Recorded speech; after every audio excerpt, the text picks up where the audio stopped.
नमस्कार मंडळी, आज आपण आलेलो आहोत श्री श्री राधा गोविंद देवा मंदिर इस्कॉनमध्ये। हे ठाण्यातील बालकुंभ परिसरामध्ये आहे। ठाण्यातील सुंदर आणि शांत ठिकाण आहे। जर तुम्हाला आध्यात्मिक ऊर्जा आणि मनशांती अनुभवायची असेल तर हे ठिकाण एकदम परफेक्ट आहे। धावपळीच्या आयुष्यात असे क्षण मिळणं खरंच भाग्याचं असतं, नाही का? इथे एक वेगळीच शांती जाणवते। इथला परिसर हिरवागार आणि स्वच्छ आहे। समोरच मोठं गोपुरम आणि अवतीभोवतीचा परिसर हरित परिसर आहे। उंच इमारतींच्या गर्दीत एक शांत ठिकाण आहे हे। मंदिराचं बांधकाम अगदी सुंदर आहे। पांढऱ्या शुभ्र पायऱ्या, गुलाबी दगडामध्ये कलात्मक कोरीव काम, सगळं कसं अगदी परफेक्ट म्हणावं असंच आहे। इस्कॉन मंदिर नेहमीच त्यांच्या वास्तुकलेसाठी प्रसिद्ध आहे। आता हेच बघा, दगडामध्ये हत्ती कोरलेले आहेत। किती सुबक हत्ती आहेत हे बघा। गुलाबी दगडामध्ये हे हत्ती कोरून तयार केलेले आहेत। अगदी परफेक्ट प्रमाणबद्ध असं हे कोरीव काम झालेलं आहे। आणि ह्या समईचा थाट काही निराळाच आहे, नाही का? आणि हा खांब आता इथे बघा किती सुंदर कलात्मक रीतीने कोरून तयार केलेला आहे। आणि वरची छतावरची डिझाईन एकदा पहा, किती सुंदर आहे ही डिझाईन। एकदा बघितली की बघतच राहावंसं वाटतं। आणि आता तुम्ही करणार आहात दर्शन राधाकृष्णाचं, राधा राणीचं आणि श्रीकृष्णाचं मोहक दर्शन इथे होतं आहे। सोन्याच्या अलंकारांनी, फुलांच्या हारांनी सुशोभित विग्रह बघताच मन कसं आनंदाने भरून येतं। हे सगळं शब्दात सांगणं कठीणच आहे।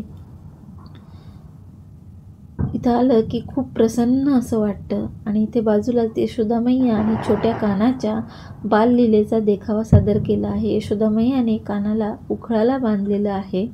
नटखट काना भयभीत नजरेने मातेकडे पाहतो आहे। हे असं दृश्य इथे आहे। आता पहा, या ठिकाणी आणखी एक सुंदर कोरीव नक्षीकाम केलेला खांब आहे। खालून जाड असा हा खांब आहे आणि वर निमुळता होत गेलेला आहे। बघा किती सुंदर कोरीव काम केलं आहे। छतावरची नक्षी तर अप्रतिम आहे। दिसायला इतकं सुंदर दिसतं हे की इथेच बसून राहावंसं वाटतं। खूप सुंदर आहे। समोरच आता आपल्याला दिसतोय तो दीपस्तंभ आहे। आता पुन्हा एकदा श्रीकृष्ण आणि राधेचं दर्शन घेऊया।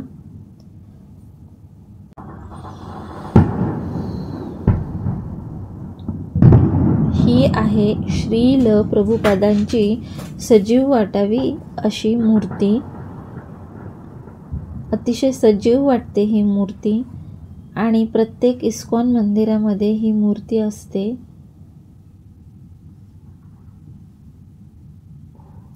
इथे आम्ही थोडा वेळ बसलो आणि हरे कृष्ण महामंत्राचा जप केला।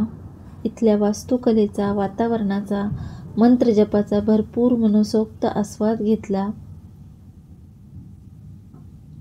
खूप शांत आणि खूप बरं वाटलं।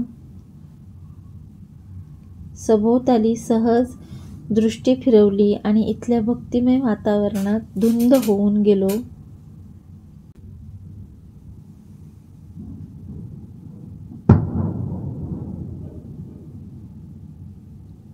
पुन्हा शेवटी एकदा राधेश्यामचं डोळे भरून दर्शन घेतलं।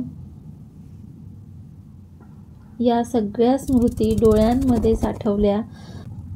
आणि आता आम्ही मंदिराच्या बाहेर निघणार होतो। बाहेर प्रचंड ऊन आणि उकाडा होत होता, पण आत एकदम आल्हाददायक वातावरण वाटत होतं। मुख्य मंदिराच्या बाहेर तर पडलो, पण तिथून पायच निघवत नव्हता। अशा ठिकाणी बसून काही मिनिटं ध्यान केल्यावर मनातला सगळा ताण निघून जातो असं म्हणतात। मुख्य मंदिराच्या बाहेर आलेलो होतो आणि बघा इथलं कोरीव काम मी अजूनही पाहतच होते आणि खूप मंत्रमुग्ध झाले होते। इथून आता बाहेर पडलो आणि इथे जवळच आता आपल्याला एक गिफ्ट शॉपी दिसणार आहे। तर मंडळी, आजचा आपला प्रवास इथपर्यंतच होता। तुम्हाला हा व्लॉग कसा वाटला नक्की कळवा। व्लॉग आवडला असेल तर चॅनलला सबस्क्राईब करा पुन्हा नवनवीन असेच व्लॉग बघण्यासाठी। आणि आता आपण पुन्हा भेटूया नवीन ब्लॉगमध्ये. तोपर्यंत हरे कृष्ण.